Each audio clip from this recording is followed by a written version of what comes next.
अक्सर अकेलेपन से वही गुजरता है जो जिंदगी में सही फैसले को चुनता है।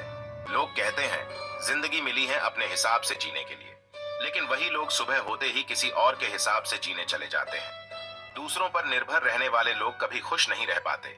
इसीलिए इस लायक बनिए कि आपकी इच्छाओं को आप स्वयं पूरा कर सके। संकट के समय धैर्य रखना मानो आधी लड़ाई जीत लेना है। किसी इंसान के आज को देखकर उसके भविष्य का मजाक मत उड़ाओ, क्योंकि समय में इतनी शक्ति है कि वो कोयले को धीरे धीरे हीरे में बदल देता है। जब आपके खास लोग दूर होने लगे तो समझ लीजिए आपसे उनका मतलब निकल गया है। जय श्री कृष्णा राधे। जो व्यक्ति हर वक्त दुख का रोना रोता है, उसके द्वार पर खड़ा सुख बाहर से ही लौट जाता है। जिंदगी तो अपने दम पर जी जाती है, दूसरों के कंधों पर तो सिर्फ जनाजे उठाए जाते हैं। आपकी मुस्कान, आपके चेहरे पर भगवान के हस्ताक्षर हैं। उसे अपने आंसुओं से कभी धुलने या क्रोध से मिटने ना दे। जिसके पास उम्मीद और आश है, वो जिंदगी के हर इम्तिहान में पास है। इन 5 जगहों पर हमेशा चुप रहे। पहला, जहां आपके शब्दों की कोई कीमत ना हो। दूसरा, जहां बोलने के बाद आपको पश्चाताप ना करना पड़े। तीसरा, अगर आपके बोलने से किसी का दिल दुखता हो। चौथा, अगर आप गुस्से में हो। और पांचवा, जहां आपको समझदारी से कोई सुनने वाला ना हो। जो लोग दूसरों के चेहरे पर मुस्कुराहट देखना चाहते हैं, ऊपर वाला उनकी मुस्कुराहट कभी नहीं छीनता।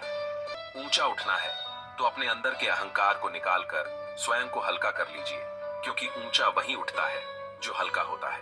श्री कृष्ण कहते हैं, अपमान का बदला लड़ाई करके नहीं, सामने वाले से अधिक सफल होकर लिया जाता है। इंसान हमेशा तकलीफ में कुछ सीखता है, खुशी में तो वो पिछले सबक भी भूल जाता है।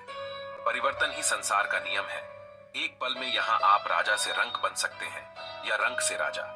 जो धोखा खाने और दुख मिलने के बाद भी गलत रास्तों पर नहीं जाता और ईमानदारी से अपना कार्य करता है, ऐसा इंसान ईश्वर को सबसे प्रिय होता है और अंत में ऐसे इंसान की जीत निश्चित हो जाती है। इतिहास गवाह है, जिसकी बराबरी नहीं कर सकती दुनिया, उसकी बदनामी करना चालू कर देती है। गुस्से का सीधा साधा मतलब है किसी और की गलती की सजा खुद को देना। श्री कृष्ण कहते हैं, अगर जीवन में सही व्यक्ति का साथ चाहिए तो गलत व्यक्ति का साथ छोड़ना पड़ेगा।